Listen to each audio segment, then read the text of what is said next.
Ne po flasim për një ndryshim të fuqishëm. Tregoj atij çmimin e injorimit tënd. Nije vlerën tënde. Ec me dinjitet. Këtu nuk bëhet fjalë për lojra, bëhet fjalë për rritjen tënde. Imagjino sikur po derdh ujë në një gotë me një vrim në fund. Ti jep energjinë tënde, kohën tënde, mendimet e vona të natës dhe cenueshmërinë tënde më të thellë. E sheh ujin të ngrihet për një moment dhe shpreson, vetëm për ta parë si rrjedh përsëri derisa gota të mbetet bosh. Je i lodhur, je i tharë, dhe megjithatë vazhdon të derdhësh me shpresën se nëse derdh më shpejt ose më shumë, vrima disi do të mbyllet vetë. Të gjithë kemi qenë aty. Të gjithë kemi qëndruar në hapësira ku prania jon nuk u festua, por vetëm u tolerua. Të gjithë kemi dërguar atë mesazhin e tretë, kemi pritur atë telefonat që nuk erdhi kurrë, ose kemi zbehur dritën tonë që dikush tjetër të mos ndihej i verbuar prej saj. Por ja e vërteta që shpesh e injorojmë, vëmendja është monedha e shpirtit. Kur ja jep dikujt që nuk e respekton, nuk je i duruar, po e falimenton veten emocionalisht. Shumica e njerëzve mendojnë se për t'i dhënë dikujt një mësim duhet të bërtasësh, duhet të grindesh, duhet të shpjegosh vlerën tënde derisa të merret fryma. Por mësimi më i fuqishëm nuk jepet me fjalë, ai mësohet përmes mungesës. Nuk po flasim për të qenë i vështirë për t'u arritur. Kjo është një lojë, dhe lojrat janë për njerëzit që ende nuk janë gati për rritje. Ne po flasim për çmimin e injorimit tënd. Po flasim për momentin kur ndalon së qeni një opsion dhe fillon të jesh një kufi. Miqtë e mi, ekziston një dallim i thellë mes të qenit i disponueshëm dhe i qasshëm. Mendo për një perëndim dielli. Është një nga përvojat më të bukura në tokë, por ai nuk të pret ty. Nëse nuk je aty për ta përjetuar, ai ndodh gjithsesi dhe pastaj mbaron. Nuk lutet për vëmendjen tënde, nuk të kërkon ta shikosh. Ai thjesht është i bukur, dhe nëse e humb, është humbja jote, jo e diellit. Kur dikush të injoron, ai po bën një bast. Ai po vë bast se ti nuk ke guximin të ekzistosh pa të.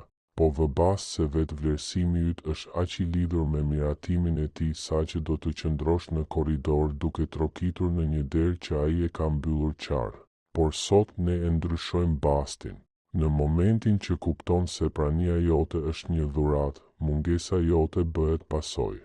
Shpesh mendojmë se duke u larguar po humbasim dikë. Dua që ta ndryshosh këtë këndvështrim.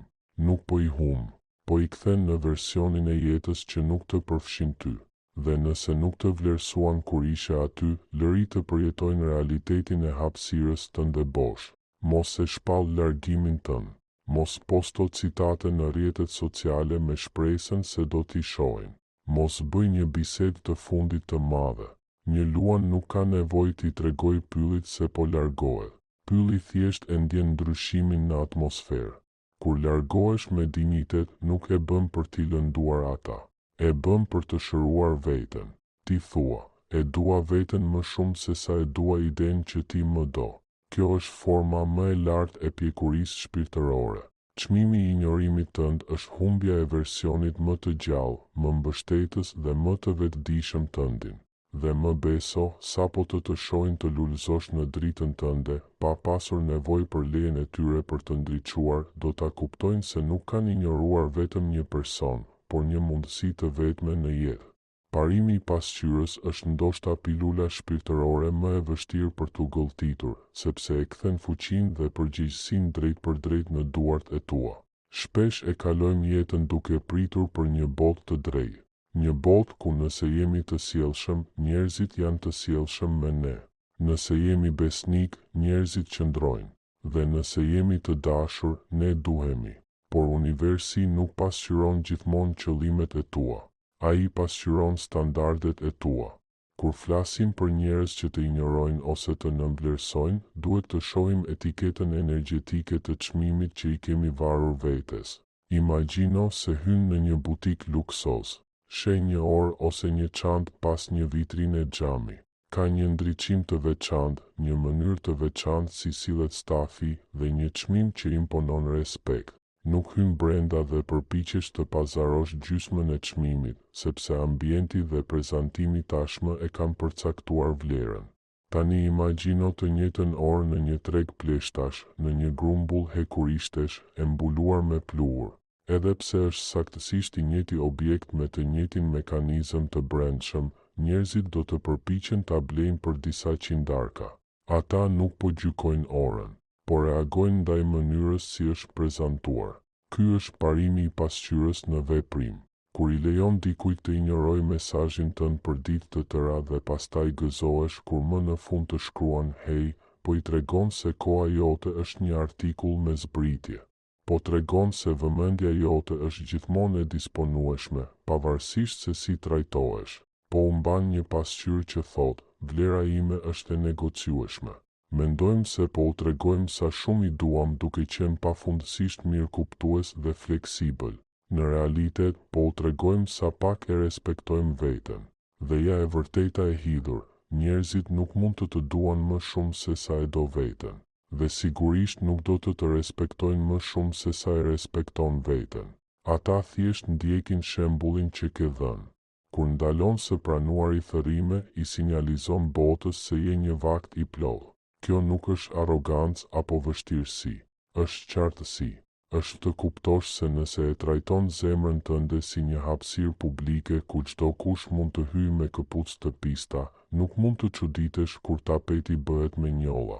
Parimi I pasqyrës të sfidon të shikosh brenda dhe të pyesësh, cilin version të vetes po I paraqes këtij personi, apo udhëheq versionin që ka frikë nga vetmia? Versionin që ndjen se duhet ta fitoj dashurinë përmes shërbimit të vazhdueshëm dhe heshtjes? Nëse ky është versioni me të cilin paraqitesh, personi tjetër natyrshëm do të marrë rolin e atij që merr. Nuk janë domosdoshmërisht njerëz të këqij, por po reagojnë ndaj kufive energjetik ose mungesës së tyre që ke vendosur. Për të ndryshuar mënyrën si të trajtojnë, duhet të ndryshosh pasqyrën. Duhet të fillosh ta trajtosh paqen tënde si një luks të shtrenjtë.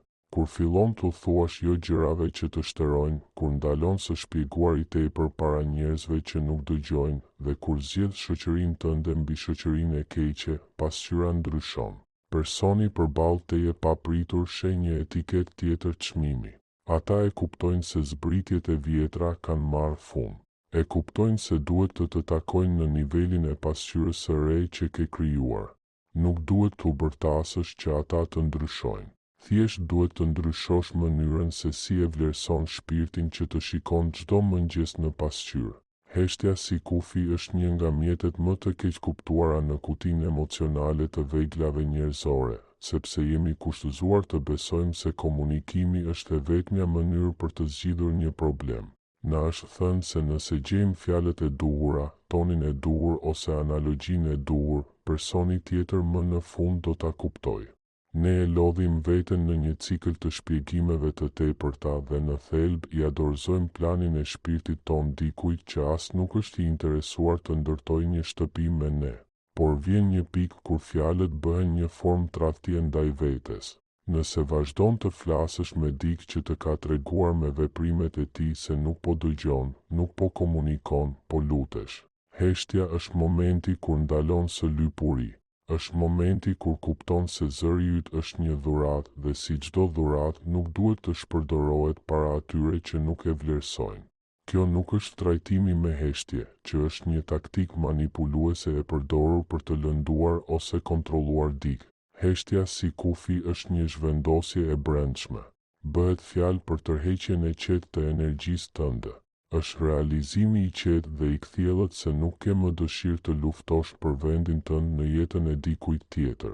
Kur përdor heshtjen si kufi, rrimer sasinë masive të hapësirës mendore dhe emocionale që ja ke dhënë falas dikujt tjetër.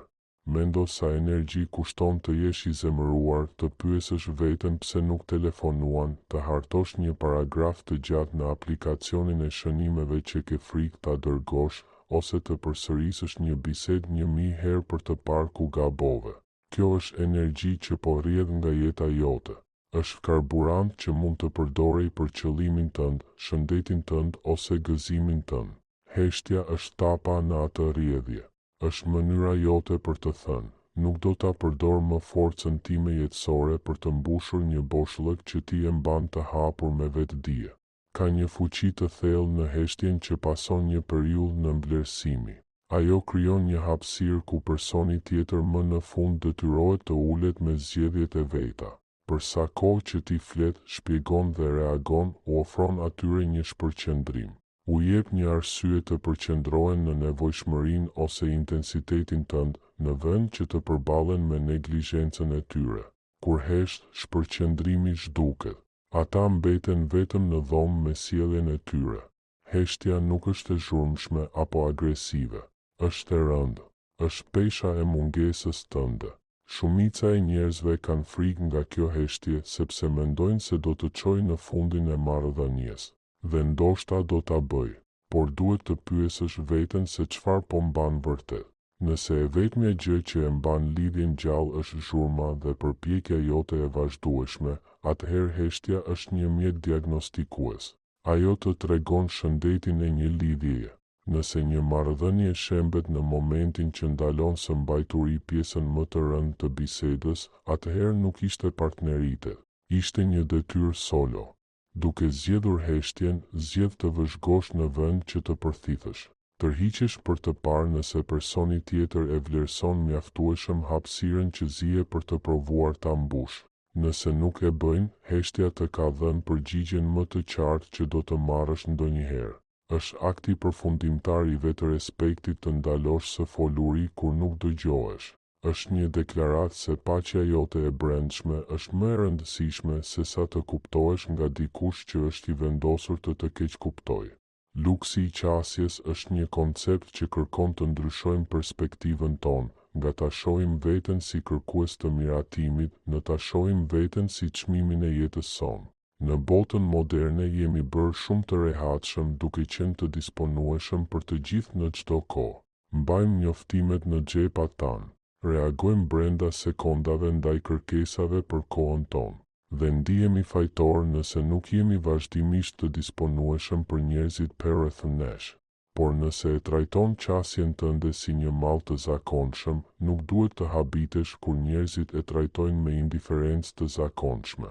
Mendo për dallimin mes një parku publik dhe një shenjtërore private. Një park publik është i hapur për çdo. Njerëzit kalojnë nëpër të. Lënë mbeturinat e tyre dhe nuk ndjejnë përgjegjësi personale për të ruajtur bukurinë e tij, sepse nuk u desh ta fitonin të drejtën për të qenë aty. Një shenjtërore, nga ana tjetër, kërkon ftesë. Kërkon një nivel respekti dhe një mirëkuptim të përbashkët të shenjtërisë së saj. Zemra jote, koha jote dhe energjia jote emocionale duhet të trajtohen si një shenjtërore, jo si një park publik. Kur dikush të injoron, në thelb po thotë se nuk e vlerëson më abonimin në jetën tënde. Në çdo kontekst tjetër, nëse ndalon së paguari për një shërbim, shërbimi ndërpritet. Nëse ndalon së respektuari rregullat e një klubi, anëtarësimi yt revokohet. Pse duhet të jetë ndryshe qasja në shpirtin tënd?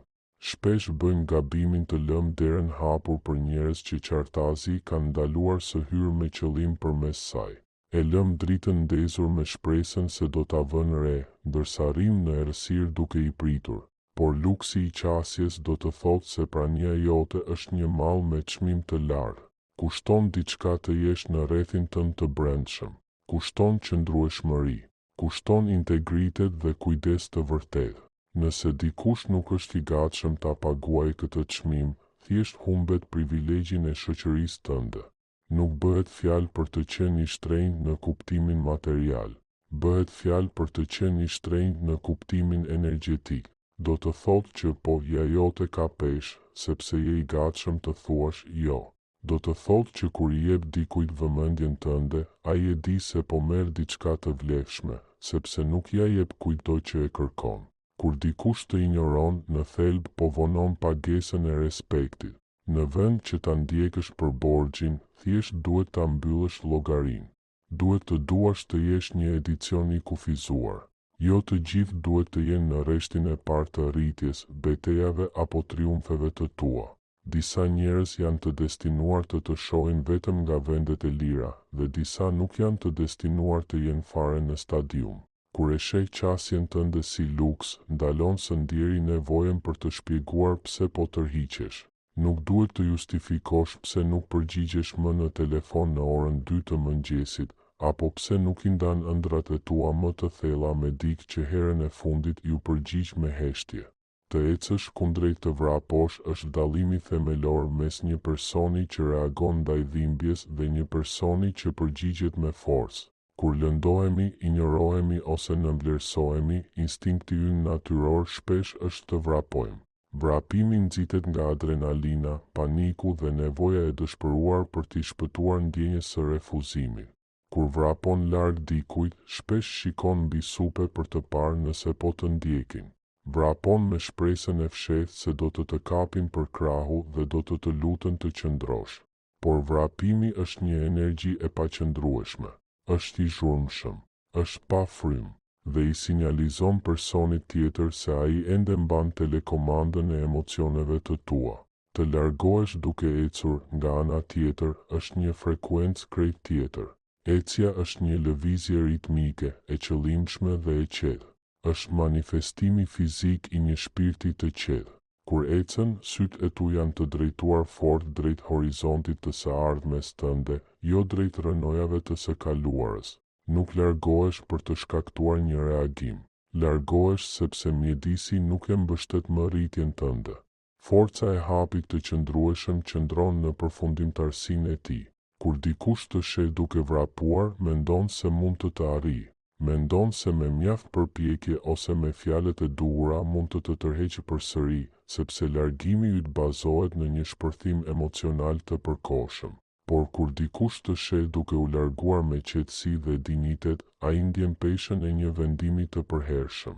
Ata e kuptojnë se nuk je i zemëruar, sepse zemërimi është ende një formë lidhjeje. E kuptojnë se ke mbaruar. Dhe të jesh i përfunduar është pozicioni më i fuqishëm që mund të marrësh. Të largohesh me fuqi do të thotë që e ke përpunuar dhimbjen e marrëdhënies ndërsa ishe ende brenda saj. Do të thotë që tashmë ke bërë punën e vështirë për të njohur vlerën tënde. Prandaj, kur këmbët e tua fillojnë të lëvizin, vendimi është tashmë pjesë e adnës sate. Nuk do të përplasësh dyer dhe nuk do të bërtasësh në zbrazët e tij. Thjesht do ta heqësh praninë tënde nga një hapësirë që nuk dinte çfarë të bënte me të. Kjo qetësi është ajo që i mëson personit tjetër çmimin e vërtetë të ignorancës së tij. U tregon se paqja jote nuk është mjet pazari dhe se vetë respekti yt nuk është për diskutim. Për t'u larguar me fuqi, duhet ta pranosh heshtjen e udhëtimit. Nuk duhet ta shpjegosh edhe një herë pse. Nëse nuk i kuptuan fjalët e tua kur qëndroje përballë tyre, sigurisht nuk do t'i kuptojnë kur largohesh. Lëvizja jote është shpjegimi.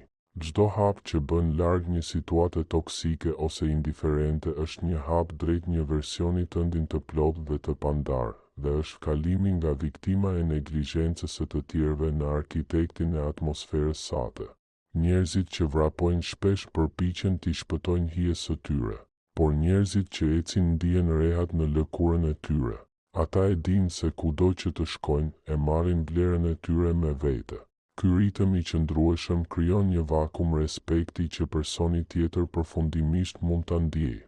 Është ndryshimi mes një largimi të nxituar dhe një nisjeje mbretërore.